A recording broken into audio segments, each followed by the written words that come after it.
Breaking news Peddapalli జిల్లాలో మళ్ళీ Maneru bridge కుప్పకూలిపోయింది. ఇదివరకే ఏప్రిల్ మాసంలో ఒకసారి కుప్పకూలినటువంటి బ్రిడ్జ్ మరోసారి కూడా అక్కడ ఉన్నటువంటి కొన్ని పిల్లర్లు కూలడం జరిగింది. ఇక 3 నెలల కింద కూలినటువంటి బ్రిడ్జ్ మరోసారి కూలడంతో పెద్ద ఎత్తున ఆందోళన వ్యక్తమవుతోంది. ఎక్కడ చూసినా కూడా ప్రజలంతా కూడా నివ్వెరపోయే పరిస్థితి కనబడుతోంది. ఇక ఇప్పుడు మరో 2 గడ్డర్లు కూడా కింద పడ్డాయి. 3 నెలల కిందే 3 గడ్డర్లు కింద పడిన నేపథ్యంలో ఇప్పుడు మరో కొన్ని గడ్డర్లు కూడా కింద పడ్డాయి. గాలి దుమారానికి మరోసారి ఈ బ్రిడ్జ్ కూడా అనేది చర్చనీయాంశం అవుతోంది. 9 ఏళ్లుగా నత్తనడక సాగుతున్న పనులు పెద్దపల్లి జిల్లా ముత్తారం మండలం ఓడేడు దగ్గర మానేరు వాగుపై నిర్మిస్తున్న బ్రిడ్జి గాలి దుమారానికి మరోసారి కూలింది. 9 ఏళ్లుగా ఈ బ్రిడ్జ్ నత్తనడకగా నిర్మాణం పనులు కొనసాగుతున్నాయి.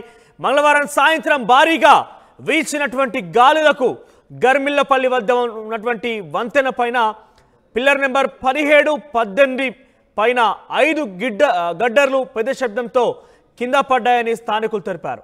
ఇక 2016లో ఆగస్టు నెలలో 49 కోట్లతో బ్రిడ్జ్ నిర్మాణానికి పనులు శంకుస్థాపన చేశారు. భూపాలపల్లి జిల్లా పెద్దపల్లి జిల్లాల మధ్య దూరం తగ్గించేందుకు ఈ వంతెన నిర్మాణం చేపట్టారు.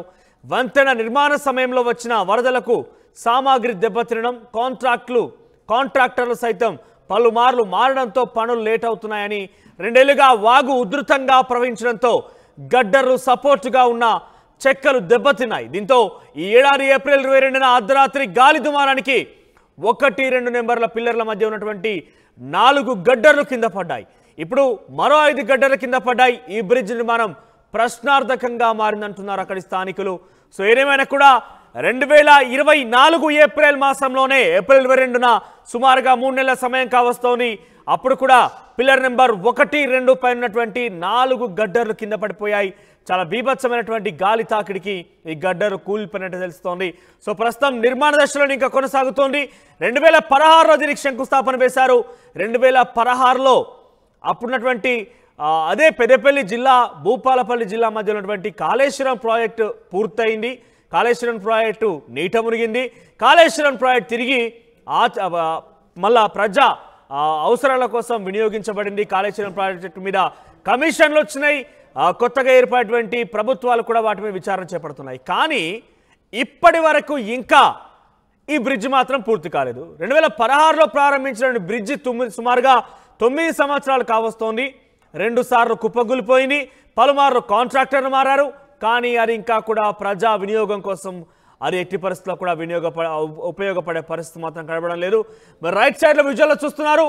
అది రాత్రి నిన్న మంగళవారం సుమారుగా 8-9 గంటల కల్లా ఒక్కసారిగా గాలివాన బీభత్సానికి, బేసిక్గా మనం గాలివాన బీభత్సానికి చెట్లు విరిగిపోవడం చూస్తుంటాం, కరెంటు పోల్లు వంగిపోవడం చూస్తుంటాం, కరెంటు పోల్లు విరిగిపోవడం చూస్తుంటాం. కానీ ఏకంగా ఇక్కడ బ్రిడ్జే కుప్పకూలిందంటే ఎంత నాణ్యత ప్రమాణాలు ఉపయోగించి ఈ బ్రిడ్జిని కడుతున్నారు అర్థం చేసుకోవాలి. సో అప్పుడున్నటువంటి బీఆర్ఎస్ పార్టీ ప్రభుత్వంలో 2016 49 కోట్లతోని ఈ బ్రిడ్జి నిర్మాణాన్ని ప్రారంభించడం జరిగింది. సో 2 సార్లు ఇక్కడ బాక్స్లో చూడవచ్చు మీరు. ఏప్రిల్ 22న కూలిన 4 గడ్డర్లకు సంబంధించినటువంటి విజువల్స్, గత 3 నెలల క్రితం కూలినటువంటి విజువల్స్ రైట్ సైడ్ బాక్స్లో చూస్తున్నారు. ఇక లెఫ్ట్ సైడ్ బాక్స్లో జూన్ 2 అంటే నిన్న సాయంత్రం కూలినటువంటి ఆ బ్రిడ్జ్ నిర్మాణాలను చూస్తున్నాం. మన నిర్మాణ దశలో ఉండగానే 2 సార్లు కూలిపోయిందంటే ఇంకా అది వినియోగంలోకి వచ్చిన తర్వాత పాపం ప్రజలు దానిపై ప్రయాణించడం, ప్రజల పరిస్థితి ఏంటో మనం ఆలోచించాలి. ఇక దీనికి సంబంధించి మరింత తాజా సమాచార ప్రతినిధి చంద్రశేఖర్ లైవ్ ద్వారా అందిస్తారు. ఎస్ చంద్రశేఖర్.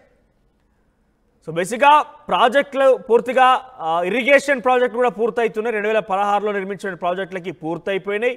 ఒకసారి అక్కడ నీట మునిగిన పరిస్థితి తిరిగి మరి ఆ ప్రజా వినియోగం కోసం అందుబాటులో తీసుకోవడం జరిగింది. దానిపైన ప్రస్తుతం విచారణ కమిటీలు జరుగుతున్నాయి, ప్రభుత్వాలు మారాయి. కానీ 2016లో ప్రారంభమైనటువంటి బ్రిడ్జి ఇప్పటికి 2 సార్లు కూలింది. కానీ ఈ రోజు వరకు కూడా ప్రజా వినియోగంలోకి రాలేదు. ఇప్పటికి నిర్మాణ దశలో ఉండగానే కూలిపోయిందనంటే అది పూర్తిగా సంపూర్ణమైన తర్వాత ఇంకేం కాబోతున్న ఉత్కంఠ కూడా నెలకొంది. కొంత భయాందోళనకర వాతావరణం కూడా ఉంది. సో అప్డేట్స్ ఏంటి, ఏ రకంగా జరిగింది, దీనికి సంబంధించి అధికారులు ఏం చెప్తున్నారు? Thank you Manoj. మొత్తం మీద పెద్దపల్లి జిల్లా ముత్తార మండలం ఓడేడు నుంచి ఇటు గర్మెల్ల దగ్గర నుంచి జయశంకర్ భూపాలపల్లి టేకుమట్లకు సంబంధించినటువంటి ఒక రహదారిని తగ్గించడము, ఆ చుట్టుపక్కల పరిసర ప్రాంత గ్రామ ప్రజలందరూ కూడా దూర భారాన్ని తగ్గించి రాకపోకలు సులభంగా ఉండే విధంగా మానేరు వాగు పైన 2016లో 49 కోట్ల అంచనా వ్యయంతోనే ఒక బ్రిడ్జ్ కట్టడం జరిగింది. ఆ బ్రిడ్జ్ పూర్తి చేసేటువంటి క్రమంలో అనేక అవకతవకలు జరిగాయి, అంత నత్త నడకన కొనసాగుతుంది. ఈ క్రమంలో మొన్నటికి మొన్న 3 మాసాల క్రితమే తీవ్రమైనటువంటి గాలి దుమారం, భారీ వర్షానికి అది కుప్పకూలిపోయింది. దీంతో వెంటనే మంత్రి శ్రీధర్ బాబు సైతం ఆ ప్రాంతాన్ని పర్యటించారు, సందర్శించారు. స్థానికులందరూ కూడా ఒక ఆందోళన వ్యక్తం చేస్తున్నటువంటి పరిస్థితి. దాన్ని తాత్కాలికంగా మరమ్మతులు చేసి రాకపోకలకి వినియోగించే విధంగా తీర్చిదిద్దడం జరిగింది. తాజాగా గత సాయంత్రం భారీగా ఈదురుగాలు వచ్చాయి. గాలి దుమారానికి 17, 18 గడ్డర్లు కూలిపోవడంతో భయభ్రాంతులకు గురవుతున్నారు. ఎందుకంటే కాంట్రాక్టర్ల నిర్లక్ష్యమా, అధికారుల అలసత్వం మాకు తెలియదు, కానీ ఇట్లాంటి ప్రాజెక్టుకు సంబంధించినటువంటి బ్రిడ్జ్ నిర్మాణం ఎక్కడ చూడలేదు. ఈ ప్రాంత వాసులకి దూర ప్రాంతాన్ని తగ్గించే ఉద్దేశంతో నిర్మించాల్సినటువంటి బ్రిడ్జి ఇంకా ఎప్పుడు పూర్తవుతుంది అనేటువంటి కోణంలో గతంలో సైతం ఆందోళన వ్యక్తం చేస్తున్నటువంటి పరిస్థితి. ఒకటి చెప్తున్నారు, కాంట్రాక్టర్లు తమకు సరైనటువంటి సమయంలో బిల్లులు రాలేదు, ఆలస్యం అయినా కొద్దీ మాకు బిల్లులు తడిసి మోపుడవుతున్నాయి, మా అంచనా వ్యయము పెరిగిపోతుంది అనేటువంటి కోణంలో వాళ్ళు కాంట్రాక్టర్లు చెప్తున్నటువంటి పరిస్థితి. మరొక వైపు అధికారులు అలసత్వం కూడా కనబడుతుంది. నిరంతర పర్యవేక్షణ, క్వాలిటీ కంట్రోల్ సరిగా చూడకపోవడం వల్ల కూడా ఇలాంటి విపత్తు జరుగుతుంది అనేటువంటి కోణంలో స్థానిక ప్రజలు ఆరోపిస్తున్నటువంటి పరిస్థితి. మొత్తం మీద ఒక ప్రధానంగా ప్రజా అవసరాల కోసం వినియోగించాల్సినటువంటి బ్రిడ్జి యొక్క గడ్డలు కూలిపోవడం అనేది మరొకసారి చర్చనీయాంశమైంది. 3 మాసాల వ్యవధిలోనే 2 సార్లు కూలిపోవడంతో ఇక్కడ ఈ భద్రత ఎట్లా ఉండబోతుంది, ఆ బ్రిడ్జికి సంబంధించినటువంటి నిర్మాణంలో లోపాలు ఎట్లా ఉన్నాయి, అవసరానికి ఉపయోగపడే వల్ల ఉంటుందా లేదా భవిష్యత్తులో మరిన్ని ప్రమాదాలు జరిగేటువంటి ఆస్కారం ఉంటుందా అనేటువంటి కోణంలో కూడా పెద్ద ఎత్తున చర్చ జరుగుతుంది. గతంలో సైతం అధికారులను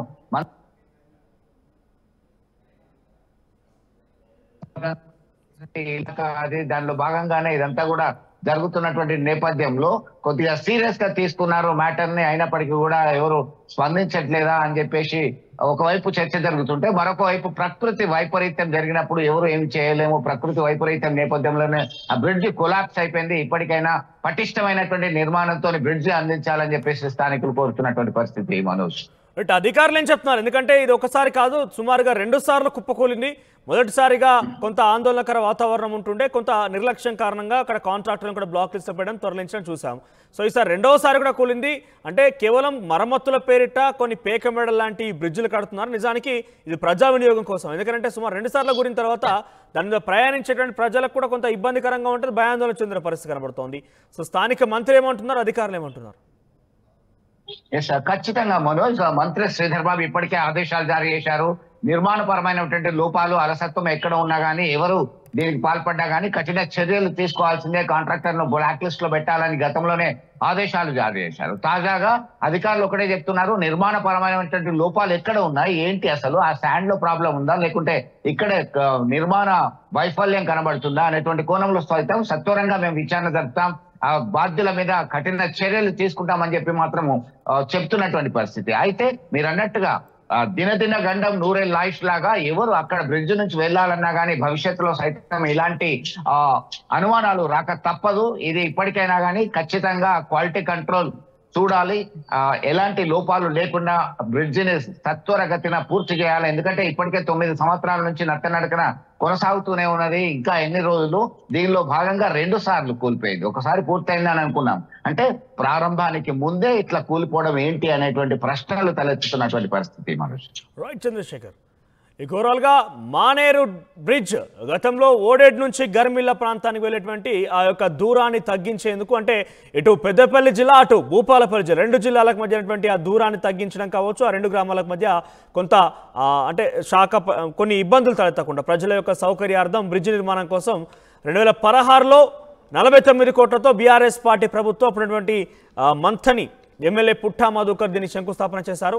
ఆ తర్వాత ఇటీవల కాలం 2 సార్లు కుప్పకూలింది. అంటే అది నిర్మాణ దశలో ఉండగానే 2 సార్లు కుప్పకూలింది. అంటే పూర్తిగా అది సంపూర్ణమైపోయి ప్రజా వినియోగం కోసం అది ప్రారంభించిన తర్వాత అది ఎంతమంది ప్రజల్ని భయాందోళన గురి చేస్తోంది, వారి యొక్క వినియోగాన్ని ఏ రకంగా వాళ్ళు సంరక్షించుకోబోతున్నారు, ఈ రకంగా అనేక ప్రశ్నలు ఉత్పన్నమవుతున్నాయి. ఏదేమైనా కూడా ఏప్రిల్లో కూలిపోయినటువంటి విజువల్స్ మీరు చూస్తున్నారు రైట్ సైడ్ బాక్స్లో.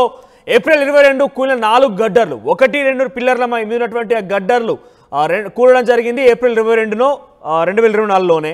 ఇక 3 నెలలు కావస్తోంది. జూలై 2న మరోసారి ఇది కుప్పకూలింది. సుమారుగా 18 17 రెండు పిల్లర్ల మధ్యటువంటి 5 గడ్డర్లు కుప్పకూలాయి. అంటే పైన ట్రావెల్ చేసేందుకు వినియోగం ఉన్నటువంటి ఆ రోడ్డు స్థాయిలో ఏదైతే ఉంటుందో రోడ్డు తరహాలో ఉంటుందో అది కుప్పకూలిన పరిస్థితి కనబడింది. సో ఏదేమైనా కూడా నిర్లక్ష్యం అనేది చాలా సుస్పష్టంగా కనబడుతోంది. 9 సంవత్సరాలు కావస్తున్నా అది ఇంకా నిర్మాణ దశలోనే ఉన్నది. ఆ నిర్మాణ దశలో ఉండగానే 2 సార్లు కుప్పకూలిపోయింది. మరి దీనికి సంబంధించి అక్కడి స్థానిక అధికారులు R&B డిపార్ట్మెంట్కి సంబంధించిన అధికారులు కావచ్చు, ప్రస్తుతం ఐటీ శాఖ మంత్రిగా కొనసాగుతున్న శ్రీధర్ బాబు కూడా అదే నియోజకవర్గం నుంచి ప్రాతినిధ్యం వహిస్తున్నారు. మరి ఆయన ఏం స్పందిస్తారు, ఎటువంటి చర్యలు తీసుకుంటారు కాంట్రాక్టర్ మీద, వారికి ఈ యొక్క పూర్తి స్థాయిలో ఉన్నటువంటి అంశం ఏదైతే చిరకాల స్వప్నం అని చెప్పాలి. ఎందుకంటే 9 సంవత్సరాలుగా అది రేపు మాపు అన్నట్టుగానే నిర్మాణం కొనసాగుతున్నాయి, కానీ ఇంకా వినియోగంలోకి రావడం లేదు. మరి వారి ఓడేడు గర్మిల్ల ప్రజల యొక్క కళ స్వప్నం ఎప్పుడు సాకారం అవుతోంది, వాళ్ళ యొక్క లక్ష్యం అదైతే ప్రయాణించాలి సురక్షితంగా, వాళ్ళు ఇరు గ్రామాల మధ్య రహదారి ఏర్పాటు చేసుకోవాలని ఒక లక్ష్యం ఎప్పుడు నెరవేరుతుందో చూడాల్సిన అవసరమైతోంది. మొత్తం మీద అధికారులు తర్వాత మంత్రి శ్రీధర్ బాబు మాత్రం దీనికి సంబంధించి ఏం స్పందిస్తారో చూడాలి.